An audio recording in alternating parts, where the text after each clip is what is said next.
tomar sus asientos, por favor, hermanos, Señor les bendiga.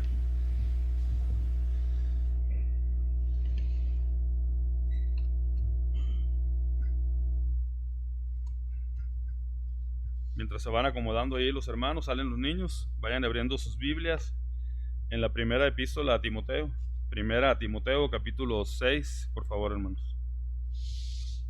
Primera a Timoteo, capítulo 6.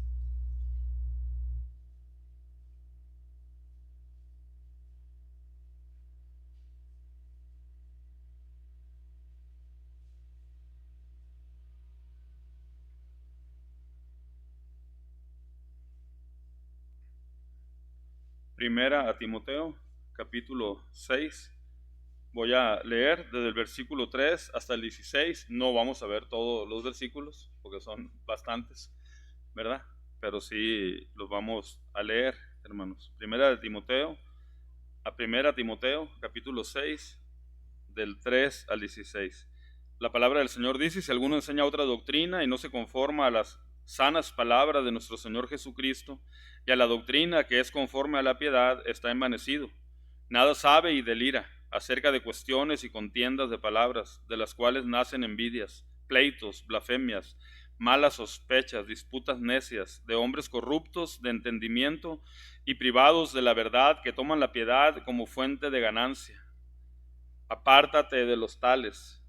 Pero gran ganancia es la piedad acompañada de contentamiento, porque nada hemos traído a este mundo y sin duda nada podremos sacar. Así que teniendo sustento y abrigo, estemos contentos con esto, porque los que quieren enriquecerse caen en tentación y lazo, y en muchas codicias necias y dañosas, que hunden a los hombres en destrucción y perdición, porque raíz de todos los males es el amor al dinero, el cual, codiciando algunos, se extraviaron en la fe y fueron traspasados de muchos dolores.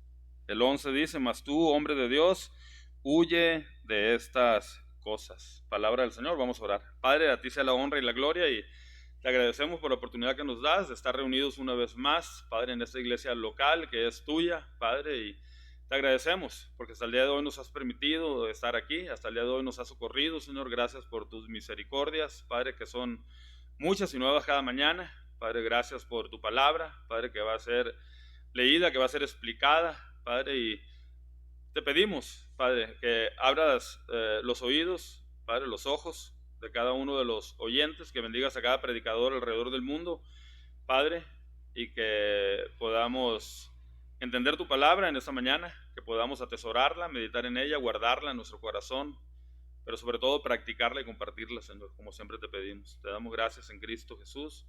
Amén. El Señor les bendiga, hermanos.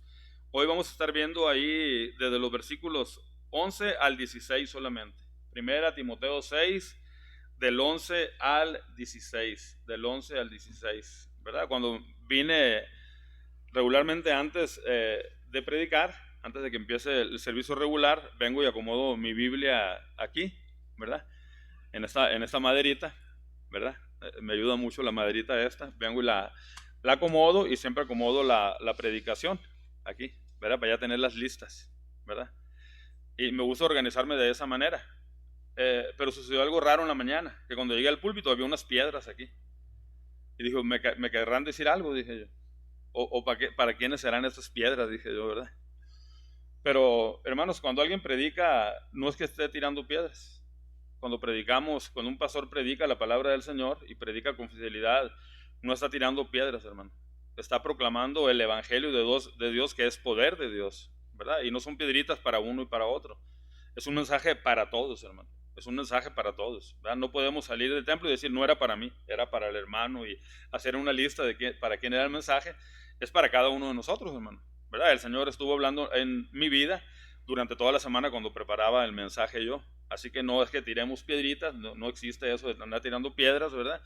Es el evangelio, el poder de Dios, hermano, para salvación, para todos aquellos que creen en el Señor Jesucristo, ¿verdad? Y por eso estamos aquí, ¿verdad? Proclamando el evangelio de nuestro Señor. Hoy vamos a estar aquí proclamando este hermoso texto, hermanos, de 1 Timoteo, capítulo 6, del versículo 11 al 16, ¿verdad? No sé si mis hermanos pusieron ahí algunas, si tomaron ahí el título del mensaje, ¿verdad? Lo voy a decir para aquellos que lo notan. Ahí está, miren. Las cosas que distinguen a un hombre de Dios, ¿verdad? Ese es el título del mensaje de esta mañana. Las cosas que distinguen a un hombre de Dios, ¿verdad? Mas tú, hombre de Dios, huye de estas cosas y sigue la justicia, la piedad, la fe, el amor, la paciencia, la mansedumbre. Pelea la buena batalla de la fe, echa mano de la vida eterna, a la cual asimismo fuiste llamado, habiendo hecho la buena profesión delante de muchos testigos. Te mando, delante de Dios que da vida a todas las cosas, y de Jesucristo que dio testimonio de la buena profesión delante de Poncio Pilato, que guardes el mandamiento sin mácula ni reprensión hasta la aparición de nuestro Señor Jesucristo. Versículo 15. La cual a su tiempo mostrará el bienaventurado y solo soberano Rey de reyes y Señor de señores. Versículo 16. El único que tiene inmortalidad, que habita en luz inaccesible, a quien ninguno de los hombres ha visto ni puede ver, al cual sea la honra y el imperio septiterno. Amén. Palabra del Señor. Y es donde vamos a estar, ¿verdad? Había preparado este mensaje para la semana pasada, estábamos celebrando el Día del Padre, ¿verdad? Y quería hablar acerca de qué es un hombre de Dios, qué es lo que distingue a un hombre de Dios, a un hombre real, a un hombre verdadero que le pertenece a Dios, hermano. Tuvimos la oportunidad de tener algunos predicadores la semana pasada, ¿verdad? Y pues nos tocó el día de hoy, vamos a estar aquí, ¿verdad? Que el Señor bendiga su palabra. La carta va dirigida a Timoteo, por supuesto, ¿verdad? Es parte de las epístolas pastorales, primera, segunda a Timoteo y también a Tito, ¿verdad? El pastor que estaba en Creta y a Timoteo, ¿verdad? Que pastorearía la iglesia de Éfeso, pero no solamente iba dirigida la carta a Timoteo, aunque originalmente era para él, hermanos, era para toda la iglesia, ¿verdad? Sin ninguna duda que él compartiría la carta, enseñaría lo que a él le están enseñando, ¿verdad? Él exhortaría, ¿verdad? Con las mismas palabras que a él lo están exhortando, y no solamente a la iglesia de Éfeso, de esta parte de Asia Menor, sino que también a todas las iglesias, ¿verdad? Que el Señor permitió que se vinieran fundando, ¿verdad? Desde la iglesia primitiva hasta el día de hoy, hermano, ¿verdad? Aunque fue dirigida originalmente a Timoteo, la carta es dirigida a cada uno de nosotros. Aunque fue dirigida a un varón de Dios, es dirigida también para las mujeres de Dios también, para las mujeres de Dios, ¿verdad? No deben de pensar, ¿verdad? Las mujeres, ¿verdad? Las hermanas cristianas, pues eso es para un hombre, ¿verdad? No, es para mí también. Es para mí también como mujer también, ¿verdad? Y aprendemos, ¿verdad? Y aprendemos. La carta va dirigida a Timoteo. Después de identificar a los falsos maestros, lo que ya leímos, hermanos, del versículo 3 al 10, en el versículo del 3 al 10, el apóstol Pablo está identificando a los falsos maestros, ¿verdad? El apóstol Pablo está a punto de terminar la epístola, esta primera epístola que envía, ¿verdad?, el joven Timoteo, pero él identifica a los falsos maestros. No es la primera vez que él lo hace, identificar a los falsos maestros. Él ya lo ha hecho en varias ocasiones, y los identifica de una manera muy clara, de una manera muy clara, de una manera muy directa, ¿verdad? Alguna vez estaba predicando acerca de los falsos maestros y mencionaba a Cash Luna, mencionaba a Joel Austin, por mencionar solamente algunos, Dante Gebel y otros falsos maestros también. Y cuando terminaba la predicación, alguien se me acercó y me dijo: hermano, no debe decir los nombres de ellos, dice. Y le dije: ¿por qué no debo decir los nombres de ellos? No, hermano, no, es que no está bien eso, dice. Le digo: no, le digo, la Biblia identifica falsos maestros por nombre también, la Escritura, le digo. Y la gente debe saber y conocer esos falsos maestros. Y no solamente los falsos maestros, sino también el nombre de las iglesias a donde ellos están predicando, para que no pasen por ahí ni a una cuadra de la iglesia esa. Mucho menos se les ocurra llegar a esas iglesias, ¿verdad?, que están enseñando una doctrina falsa. El apóstol Pablo lo hace de una manera muy directa, hermano. Muy directa, ¿verdad? Tan directa, ¿no?, que en alguna carta él les llama a estos falsos maestros perros, les dice. Perros, mutiladores de la carne, les dice. Imagínense, ¿verdad? Es un enfrentamiento directo, ¿verdad?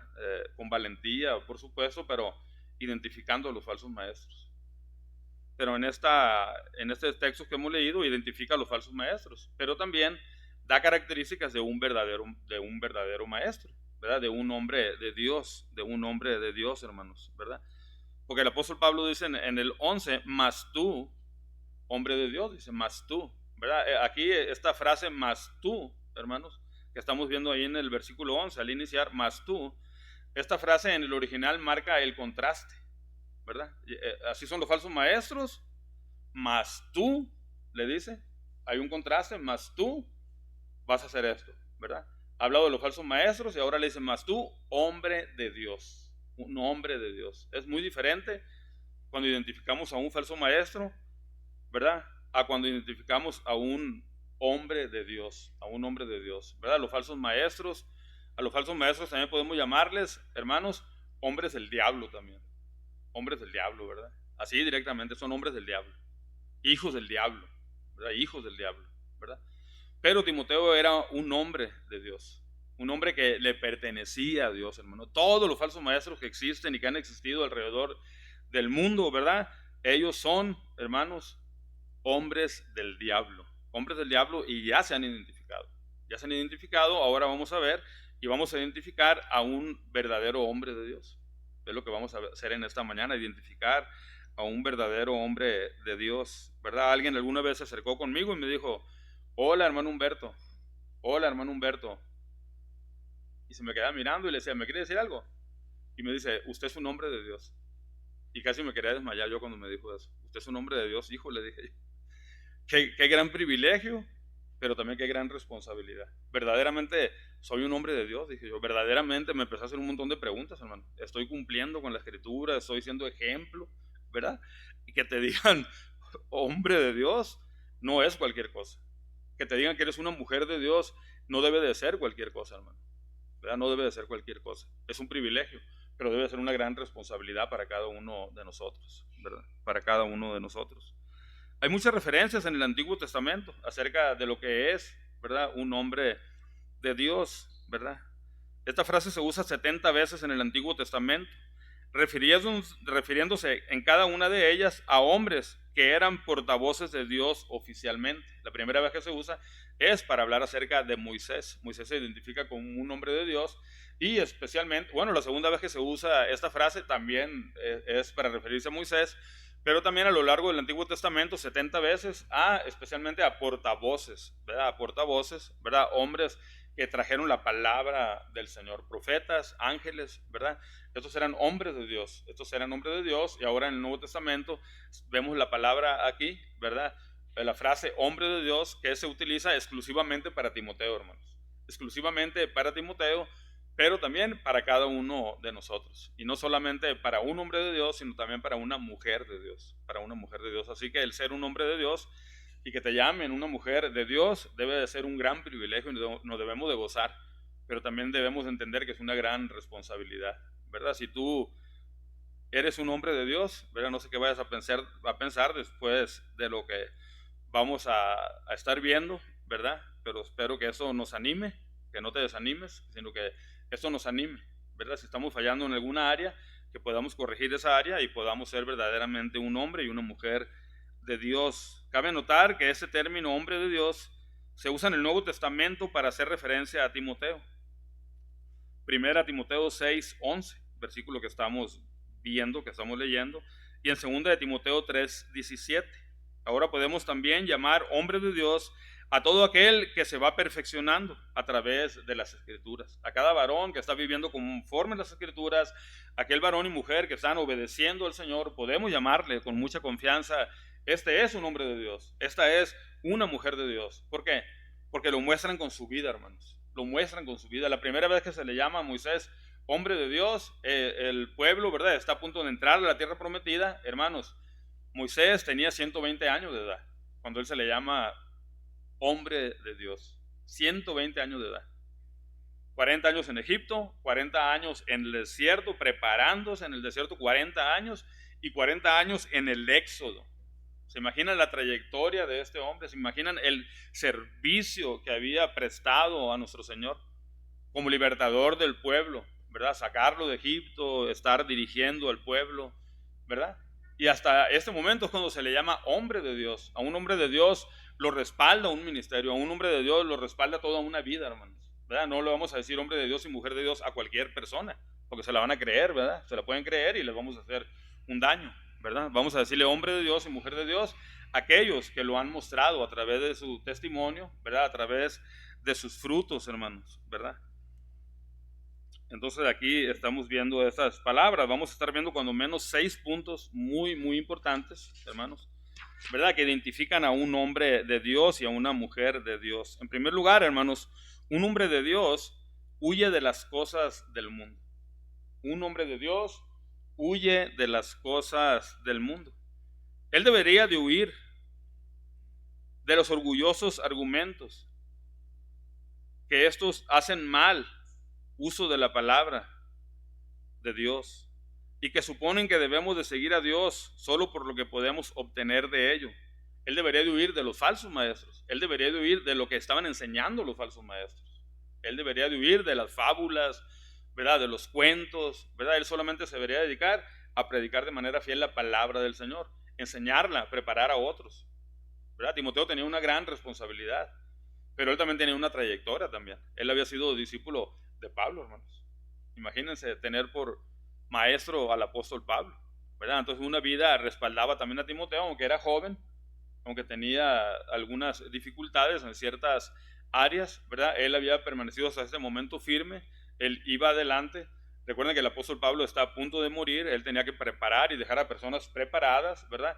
Y él de manera solemne, ¿verdad? Le llama hombre de Dios y le dice qué es lo que tiene que hacer. Y le dice qué es lo que lo debe de identificar como un hombre de Dios, hermanos. Así que un hombre de Dios huye de las cosas del mundo, mas tú, hombre de Dios, huye de estas cosas. ¿De cuáles cosas? De las del versículo 3 hasta el 10. De las cosas del versículo 3 hasta el versículo 10. De esas cosas. Él debe de huir de esas cosas. Él debe de huir de las cosas del mundo. Se le ordenó a Timoteo que fuera diferente de los que vivían para las riquezas y la abundancia material, hermanos. Él debería de vivir diferente a los hombres de Satanás. Él debería de vivir diferente a los hijos de Satanás, porque él es un hombre de Dios. Él es un hijo de Dios. Un hijo de Dios y una mujer de Dios viven totalmente diferente, hermanos, a los hijos y a las hijas de Satanás. Totalmente diferente. Mas tú marca el contraste. La primera frase, mas tú marca el contraste entre un hombre del diablo y un hombre de Dios.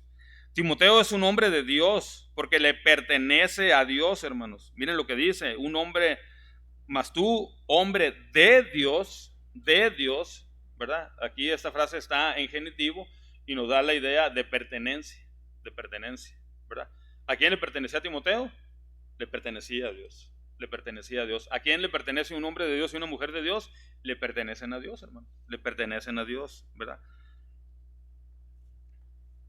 Él debe de huir en primer lugar de las cosas del mundo, el amor al dinero y todo lo que se relaciona, ¿verdad? Y todo lo que vemos desde el versículo 3 hasta el versículo 10. Huye de estas cosas, le dice el apóstol Pablo. Se refiere a la necesidad de alejarse de las influencias negativas y tentaciones que ofrece el mundo, hermanos, ¿verdad? Si recordamos Romanos capítulo 12, ¿verdad? Cuando termina la parte doctrinal de la carta y empieza lo que es la parte práctica de Romanos, en el capítulo 12, ¿verdad? El apóstol Pablo, en primer lugar, exhorta, ¿verdad?, a los lectores de la carta, que son los hermanos allá en Roma, ¿verdad?, a que no se amolden al mundo, a que no se amolden al mundo.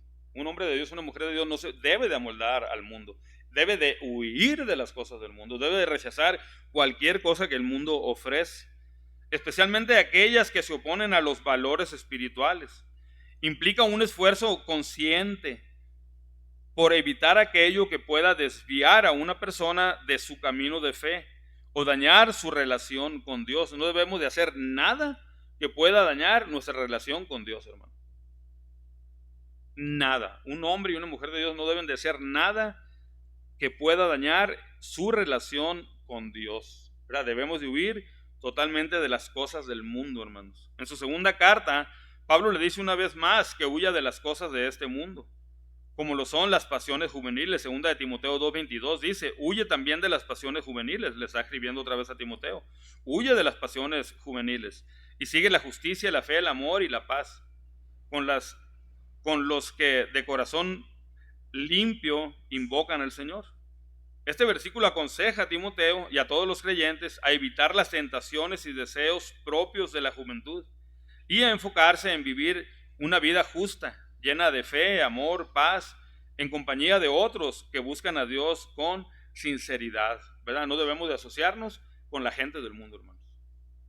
No debemos de asociarnos, ¿verdad? A veces cuando pensamos nosotros en el yugo desigual y en no asociarnos, ¿verdad? En yugo desigual, siempre se nos viene a la mente, no me debo de poner de novio, no me debo de poner de novia, no me debo de casar, ¿verdad? Con un incrédulo. Hermanos, sí tenemos razón cuando hablamos de eso, pero no solamente en ese aspecto. No nos debemos relacionar con la gente del mundo en nada, en todo lo posible que no nos podamos relacionar, ¿verdad?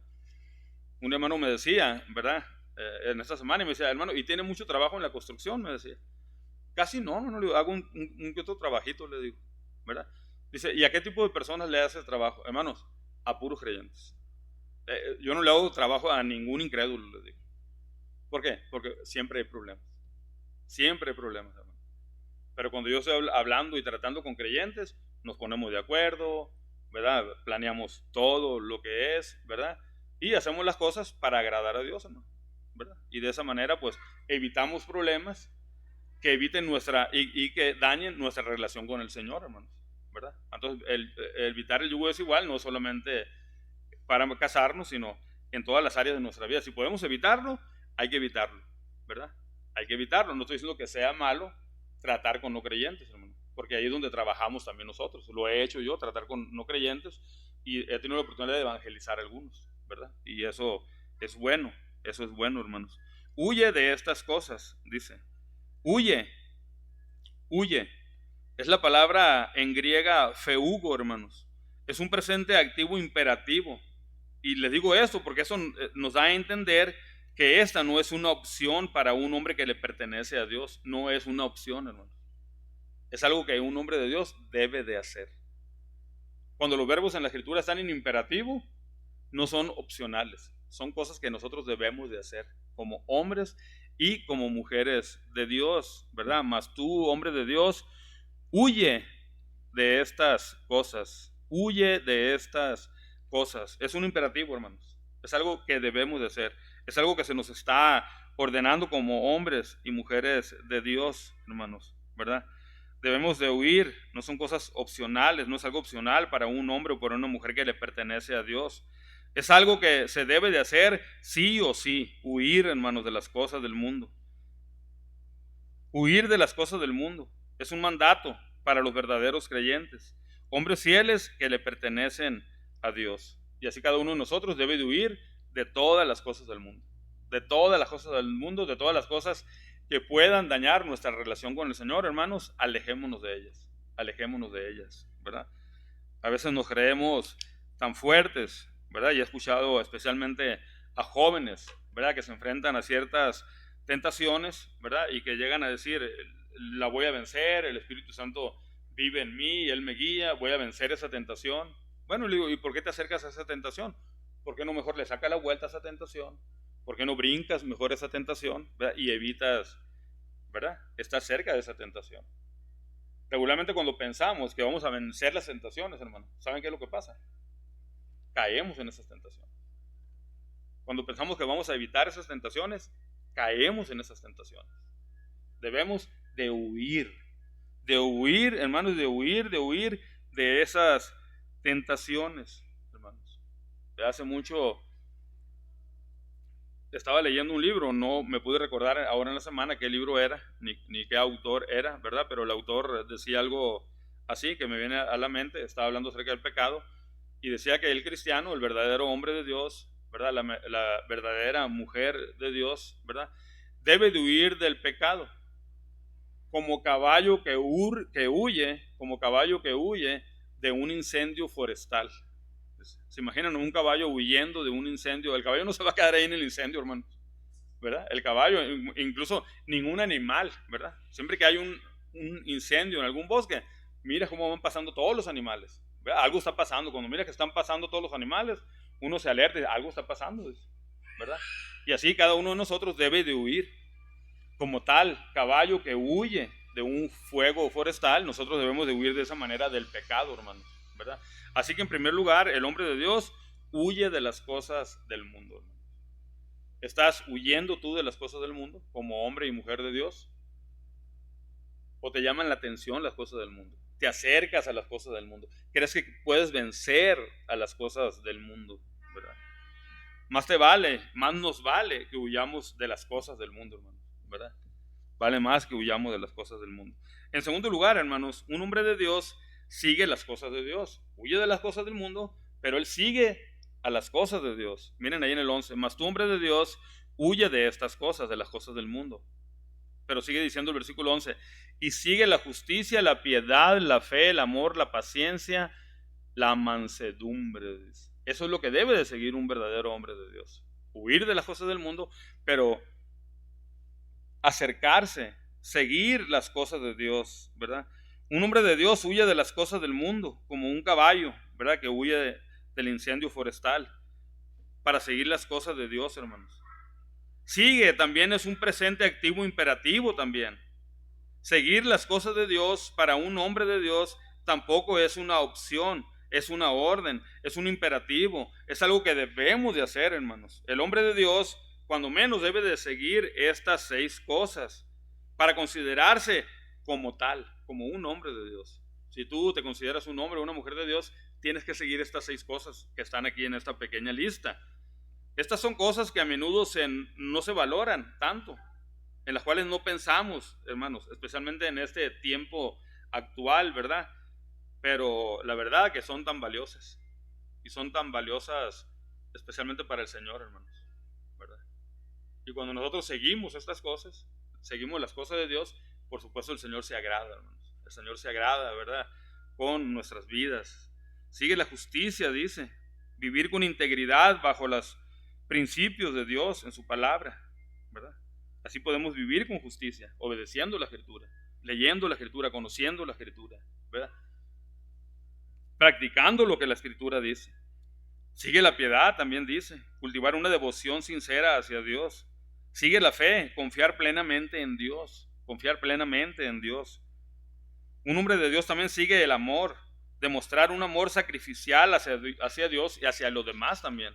El amor es algo que nos debe de distinguir, ¿verdad? El hermano hablaba en la mañana acerca del amor, acerca del perdón, cosas que un hombre de Dios y una mujer de Dios deben de, hermanos, experimentar y demostrar. También dice que también sigamos la paciencia, perseverar en medio de las pruebas. Sigue la mansedumbre, mostrar humildad y gentileza en todas las relaciones. Esta serie de virtudes, hermanos, no son opcionales para el hombre de Dios. Son esenciales para una vida que glorifica a Dios. Sigamos las cosas de Dios. Si tú eres cristiano, tienes que seguir las cosas de Dios. Te tienes que alejar de las cosas del mundo. Huye de las cosas del mundo. Un verdadero hombre de Dios huye de las cosas del mundo. Pero un verdadero hombre de Dios sigue las cosas de Dios, hermano. Huimos en una cosa, pero seguimos otras, ¿verdad? Huimos del diablo, pero seguimos al Señor. Seguimos al Señor, hermanos. En tercer lugar, hermanos, un hombre de Dios pelea la buena batalla, versículo 12. Vamos avanzando, ya nos acercamos al 16, ¿verdad? Versículo 12 dice, ¿verdad? Aquí tenemos el tercer punto, que es un hombre de Dios pelea la buena batalla. Pelea la buena batalla de la fe. Ir por el camino de Dios en contra de la corriente de este mundo. Por supuesto que nunca ha sido fácil, ni lo va a hacer, hermanos. Por lo tanto, Timoteo debería de tener la determinación de un soldado, hermanos, de un soldado que pelea, que lucha. Esta vida cristiana es una pelea, es una lucha. El apóstol Pablo habla acerca de esto, ¿verdad? La batalla, hermanos, para el creyente no termina. La batalla para el creyente siempre continúa y no va a terminar la batalla hasta que nos llame el Señor. Ya sea que el Señor nos llame, ¿verdad? Hoy, o ya sea que el Señor venga hoy, ¿verdad? Pero mientras estemos aquí en esta tierra, la batalla va a existir. No nos podemos confiar. No nos podemos confiar. Satanás anda como león rugiente, buscando a quien devorar, hermanos. Y sus demonios están activos, desean dividir a las familias, debilitar las convicciones, la integridad de los cristianos. Desean, hermanos, ¿verdad?, dañar la unidad de la iglesia, la integridad de los líderes y hacerles sentir impotentes para el ministerio. Satanás quiere que los líderes, que los hombres de Dios y las mujeres de Dios se sientan ineficaces para la batalla, hermanos. Pero sí podemos luchar la batalla. No estamos solos, el Señor está con nosotros.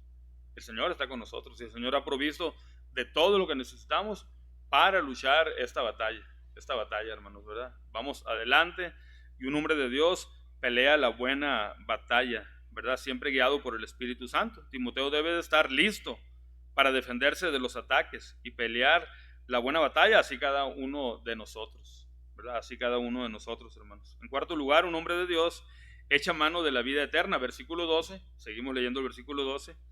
Echa mano de la vida eterna, a la cual asimismo fuiste llamado, habiendo hecho la buena profesión delante de muchos testigos, dice la Escritura. Un hombre de Dios capta las cosas que se relacionan con la vida eterna, de manera que puede vivir para lo que fue llamado, ser un hombre de Dios. ¿En qué debemos de pensar? ¿Verdad? Para que eso nos ayude para poder vivir como un verdadero hombre de Dios o como una mujer verdadera de Dios, hermano. En las cosas que se relacionan con la vida eterna. Cuando nosotros pensamos en todo lo que se relaciona con la vida eterna, eso nos va a animar, hermanos.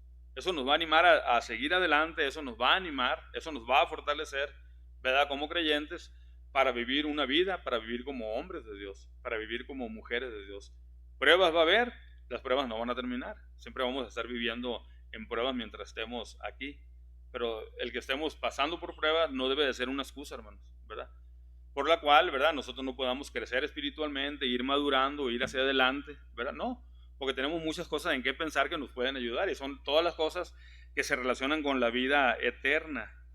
Quien recibe a Jesucristo como Señor y Salvador viene a estar libre del poder del pecado y disfruta de un regalo sin igual, la vida eterna. En eso debemos de pensar, en las cosas de la vida eterna, que se relacionan con la vida eterna. E incluso solamente el pensar, hermanos, que un día vamos a estar con el Señor, creo que es suficiente, ¿verdad? Para que eso nos anime, a ser un verdadero hombre de Dios y una mujer verdadera de Dios, hermanos. Esto quiere decir que aunque el cuerpo físico muera, gozará de vida espiritual por toda la eternidad. En eso debemos de pensar.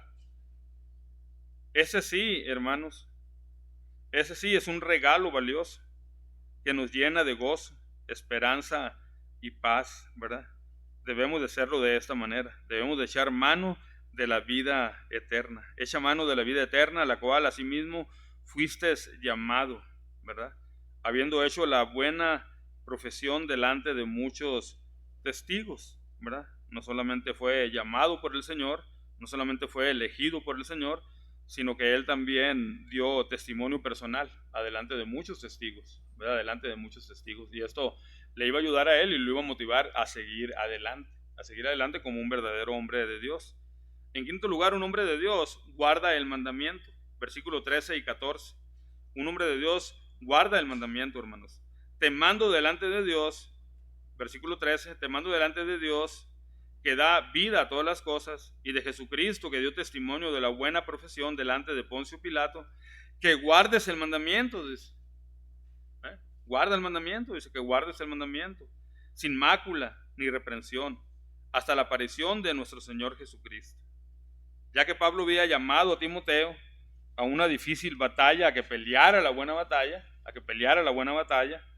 era bueno que él supiera que las órdenes que le estaba dando, ¿verdad?, estaban, hermanos, delante de ese gran Dios, ¿verdad? Y el apóstol Pablo está apelando a Dios Padre y a nuestro Señor Jesucristo, O sea, él está hablando con total autoridad, hermanos. Él está hablando con total autoridad y Timoteo debería de obedecer.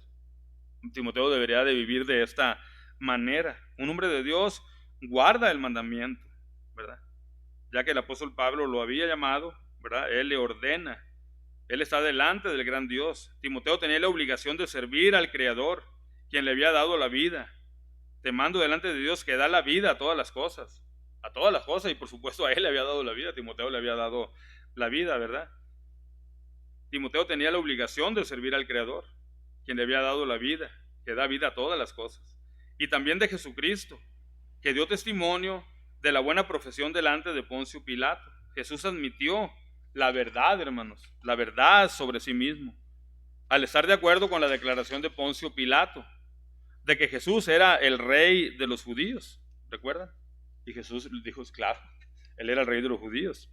La orden se da delante de Dios Padre y del Hijo nuestro Señor Jesucristo, hermanos. ¿Qué le dice? Que guardes el mandamiento. Guarda el mandamiento. Él está apelando a Dios Padre y a Jesucristo y él le ordena y le dice que guarde el mandamiento. ¿Cómo lo debe de guardar? Sin mácula ni reprensión. ¿Hasta cuándo? Hasta la aparición de nuestro Señor Jesucristo. Aquí hay algunas preguntas, ¿verdad? ¿Qué debe de guardar? El mandamiento. ¿Cómo lo debe de guardar? Sin mancha ni reprensión. ¿Hasta cuándo? Hasta la aparición de nuestro Señor Jesucristo, ¿verdad?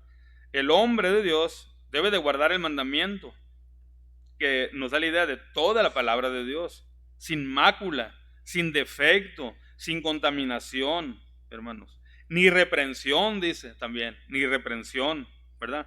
Debe de ser irreprensible en cuanto a la palabra, sin ser acusado. ¿Hasta cuándo? Hasta la aparición de nuestro Señor Jesucristo.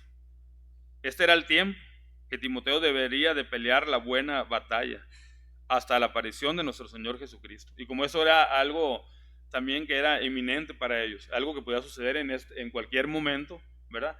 El apóstol Pablo le dice, vas a portarte así, vas a ser un hombre de Dios así, hasta la aparición de nuestro Señor Jesucristo, ¿verdad? Y él lo hizo de esa manera, ¿verdad? Y algunos podrán decir, es que no sabemos la fecha exacta cuándo va a venir nuestro Señor Jesucristo. Bueno, hermanos, debemos de hacerlo pensando que el Señor puede venir hoy en la tarde o mañana, ¿verdad? O hasta cuando el Señor nos llame. De alguna manera u otra que nos vayamos antes que venga el Señor, ¿verdad? Que muramos, ¿verdad? Y que el Señor nos llame a su presencia. Hasta ese momento debemos, ¿verdad? De portarnos de esta manera, de guardar el mandamiento, de guardar la palabra, de obedecer la palabra, ¿verdad? El saber que Jesús volvería y saber quién era Jesús equipó a Timoteo para pelear la buena batalla. La historia está llena de ejemplos de ejércitos que han sido dirigidos a victorias espectaculares, dijo un comentarista, porque los hombres conocían y amaban a sus líderes, cuanto más nosotros, hermano, cuanto más nosotros. Si un ejército ha ido y ha conseguido la batalla solamente por tener el ejemplo del líder, del capitán, ¿verdad? Del que los llevó a la guerra y consiguieron las victorias, cuanto más nosotros, hermano, cuanto más nosotros que conocemos a nuestro Señor, que sabemos qué es lo que el Señor puede hacer. Por lo tanto, aquí Pablo le describe a Jesús a Timoteo. Le describe, le dice que es nuestro Señor Jesucristo, hermanos. En sexto lugar, un hombre de Dios conoce a Dios y le adora, hermanos. Versículo 15 y 16. La cual a su tiempo mostrará el bienaventurado y solo soberano. Ay, qué hermosos pasajes, hermano. Está hablando de Jesucristo. La cual a su tiempo mostrará el bienaventurado y solo soberano, Rey de reyes y Señor de señores. Versículo 16. El único que tiene inmortalidad, que habita en luz inaccesible, a quien ninguno de los hombres ha visto ni puede ver, al cual sea la honra y el imperio sempiterno. Amén. ¿Verdad? Dios, el Padre, soberano, Rey de reyes, Señor de señores, pero de igual manera nuestro Señor Jesucristo, porque Él también, la segunda persona de la Trinidad, el Hijo de Dios, es completa y verdaderamente Dios, así como completamente y verdaderamente humano también. Jesús es Dios y comparte los mismos atributos que Dios Padre, que Dios Espíritu Santo, hermanos, ¿verdad? El único que tiene inmortalidad, que habita en luz inaccesible, a quien ninguno de los hombres ha visto ni puede ver. Él es santo. Jesús no es un simple superhombre, Él es Dios, completa y verdaderamente Dios, verdaderamente inmortal, sin principio ni fin. Él es el alfa y el omega, hermanos. Él es el alfa y el omega, Él es el principio y el fin, ¿verdad? al cual sea la honra y el imperio sempiterno. El saber quién es este Jesús provoca una respuesta, hermanos. Nos trae primero un ¿qué puede hacer Él por mí? Sino también una respuesta, ¿verdad?, de profunda adoración. No solamente una confianza al conocer a Jesús, al conocer a Dios, sino también viene a nuestra vida una profunda adoración, declarando la honra y el imperio sempiterno para este gran Dios, hermano, para este gran Dios. Características que distinguen a un hombre de Dios, al cual sea la honra y el imperio. Pablo alabó la gloria y el honor del exaltado, entronado Señor Jesucristo. Él es un hombre único, el único que tiene inmortalidad y un hombre humano glorificado, luz inaccesible, hermanos, ¿verdad? Así debe de ser Timoteo, y Timoteo debe de obedecer a la Escritura. Y así eso debe distinguir a un hombre y a una mujer de Dios. Este reto de dejar algunas cosas, versículo 3 al 10, y seguir otras, versículo del 11 al 16, no está dirigido solamente a Timoteo, como decía al inicio, sino también a toda la iglesia de Éfeso, a toda la iglesia de Asia Menor, a la iglesia primitiva, a la iglesia a lo largo de la historia del cristianismo, sino que a todo hombre y mujer de Dios, ¿verdad? Hasta nuestros días, hermanos. En lugar de ser un hombre de Satanás, debe de ser un hombre de Dios. Ahora podemos también llamar hombres de Dios y mujer de Dios a todo aquel que se va perfeccionando a través de las Escrituras, aquel que vive conforme a las Escrituras. Es un buen título para un creyente, hombre de Dios o mujer de Dios, pero es una gran responsabilidad. No vamos a llamar a cualquier persona hombre de Dios o mujer de Dios. Vamos a llamar a aquellos de esta manera, aquellos que pueden mostrar a través de su vida una obediencia al Señor, un servicio al Señor. Este término hombre de Dios se extiende a todos aquellos que dan testimonio de Dios de manera fiel, hermanos. Hombres y mujeres que han sido elegidos por Dios Padre antes de la fundación del mundo. Hombres y mujeres que han sido elegidos por Dios antes de la fundación del mundo. Hombres y mujeres que han sido redimidos por nuestro Señor Jesucristo. Hombres y mujeres que son guiados por el Espíritu Santo. Y por la palabra de Dios, por supuesto. Pablo no dejaría sin dirección al joven Timoteo. Le proporciona esta guía, hermanos, para que él pueda mantenerse firme y sobre todo cumplir su labor, cumplir su llamado, cumplir su ministerio, ¿verdad? Y para que no caiga en tentaciones. El apóstol Pablo es muy claro. Este hermoso pasaje nos muestra que el hombre de Dios es un siervo fiel que huye de las cosas del mundo, pero que persigue las cosas de Dios, hermanos. Pelea la buena batalla, echa mano de la vida eterna, guarda el mandamiento, hermanos. Conoce a Dios y le adora solo a Él, hermanos. El ser llamado un hombre de Dios o una mujer de Dios es un gran privilegio, pero una gran responsabilidad, ya que representamos a nuestro Señor Jesucristo. ¿Verdad? Si alguien te dijera ahorita después del culto, hombre de Dios o mujer de Dios, ¿cómo lo tomarías? Espero que hayas sido obediente hasta el día de hoy, ¿verdad? Y que digas, sí, soy un verdadero hombre de Dios, soy una verdadera mujer de Dios, ¿verdad? Si tienes algunas dudas, ponte a cuentas con el Señor, obedece la Escritura, deja de hacer lo que estás haciendo, huye de las cosas del mundo, sigue solamente las cosas del Señor, guarda la palabra del Señor, hermanos, ¿verdad? Y sobre todo adora al Señor con tu vida, ¿verdad? No solamente Jesús es nuestro Salvador, es nuestro Señor. Y como Señor debemos someternos a Él, hermano, ¿verdad? Si hay alguno que no es creyente, arrepiéntate de sus pecados, arrepiéntete de tus pecados, confiesa al Señor como tu Señor y como tu Salvador en arrepentimiento, ¿verdad? Puedes hablar con alguno de los líderes de la iglesia, con alguno de los pastores de la iglesia, y si tú eres un salvo, si tú eres una persona cristiana ya, ¿verdad? Sé verdaderamente un hombre y una mujer de Dios, que el Señor nos ayude, hermanos. La batalla continúa, pero podemos pelear la buena batalla. El Señor nos ha provisto de todo lo que necesitamos para pelear esta batalla, para correr esta vida, ¿verdad? Como creyentes. Que el Señor bendiga a la iglesia, que el Señor bendiga a cada uno de ustedes. Vamos a orar, hermano David, si nos guía en oración, por favor.